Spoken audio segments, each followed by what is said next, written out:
ஈரானின் அதிநவீன கிளஸ்டர் குண்டுகள் பின்னணியில் ரஷ்யா சீனா ரகசிய சதி. இஸ்ரேல் அமெரிக்க படைகள் இணைந்து ஈரான் மீது போரை ஆரம்பித்துள்ளது. இரு தரப்பும் மாறி மாறி தாக்குதல்களை நடத்தி வருகிறது. ஆனால் இதில் இஸ்ரேல் தலைநகர் டெல் அவிவ் அருகே ஈரான் நடத்திய ஏவுகணை தாக்குதல் உலகெங்கும் பரபரப்பை கிளப்பியது. ஏனென்றால் ஈரான் இந்த போரில் முதல்முறையாக என்ற வகை குண்டுகளை பயன்படுத்தியது. இது ஈரானின் அதிநவீன ஆயுத திட்டத்தில் ரஷ்யா சீனாவின் பங்கு குறித்து கேள்விகளை எழுப்பியுள்ளது. கடந்த மார்ச் 3ஆம் தேதி மத்திய இஸ்ரேலில் இந்த தாக்குதல் நடத்தப்பட்டது. இஸ்ரேலை நோக்கி பாய்ந்த ஏவுகணை வெறும் 8 கிலோமீட்டர் சுற்றளவில் 20 குண்டுகளை வீசி தாக்கியது. சரியாக வெடிகுண்டு தாக்கிய இடத்திற்கு 7 கிலோமீட்டருக்கு மேல் இது 7 குண்டுகளாக பிரிந்தது. இந்த வகை வெடிகுண்டுகள் எப்போதும் மிக மோசமான பாதிப்பை ஏற்படுத்தும்.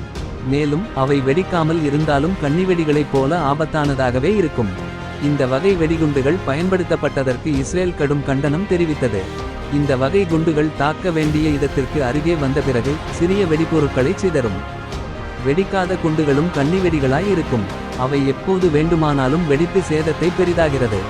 ஈரான் இதற்கு முன் 2025 ஜூன் மாதம் 2000 கிலோமீட்டர் வரம்புள்ள சோல்ஃபாகர் காதர் கோரம்ஷார் ஏவுகணைகளில் இவற்றை பயன்படுத்தியுள்ளது. இதில் கோரம்ஷார் 80 குண்டுகளை கொண்டு செல்லக்கூடியதாகும். ஈரானின் ஆயுத விஞ்ஞானிகள் ஏற்கனவே படுகொலை செய்யப்பட்ட நிலையில் எப்படி ஈரானில் இந்த குண்டுகளை தயாரிக்க முடிந்தது என்பதே பலருக்கும் எழுந்துள்ள கேள்வி. இந்த இடத்தில் தான் மற்ற நாடுகளின் உதவி கிடைத்திருக்குமோ என இஸ்ரேல் வல்லுநர்கள் சந்தேகிக்கின்றனர். அதிலும் குறிப்பாக ரஷ்யாவின் பங்கு சந்தேகிக்கப்படுகிறது. உக்ரைன் போர் சமயத்தில் ட்ரோன் பரிமாற்றங்கள் மூலம் ரஷ்யா ஈரான் உறவுகள் வலுப்பெற்றன. ஈரானிடம் ரஷ்ய KMGU டிஸ்பென்சர்கள் மற்றும் கொத்தாக வெடித்து சிதறும் கிளஸ்டர் குண்டுகளான கியாம் ஏவுகணைகள் உள்ளன.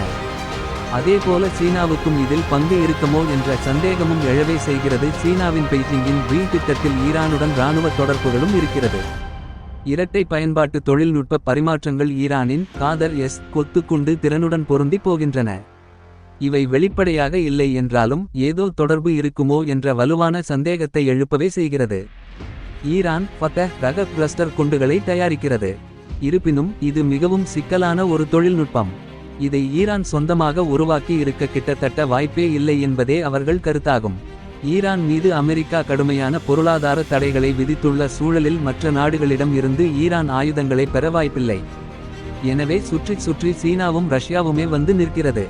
இஸ்ரேலிடம் ஏவுகணை தாக்குதல்களை சமாளிக்க அயன் டோம் இருந்தாலும் கூட கிளஸ்டர் குண்டுகளை அயன் டோமால் கூட சமாளிக்க முடியாது. நடுவானில் இடைமறிக்கும் போது குண்டுகள் கணிக்க முடியாத வகையில் சிதறி சேதம் விளைவிக்கலாம். இதுவே கிளஸ்டர் குண்டுகளை மிகவும் ஆபத்தான ஒன்றாக மாற்றுகிறது. இந்த சூழலில் தான் ஈரானின் கிளஸ்டர் வெடிகுண்டு பயன்பாடு மீண்டும் விவாதத்தை கிளப்பியுள்ளது. இந்த தாக்குதலில் ரஷ்யா மற்றும் சீனாவின் பங்கு இருக்குமா என்பதை உலக நாடுகள் உற்றுநோக்கி வருகின்றன.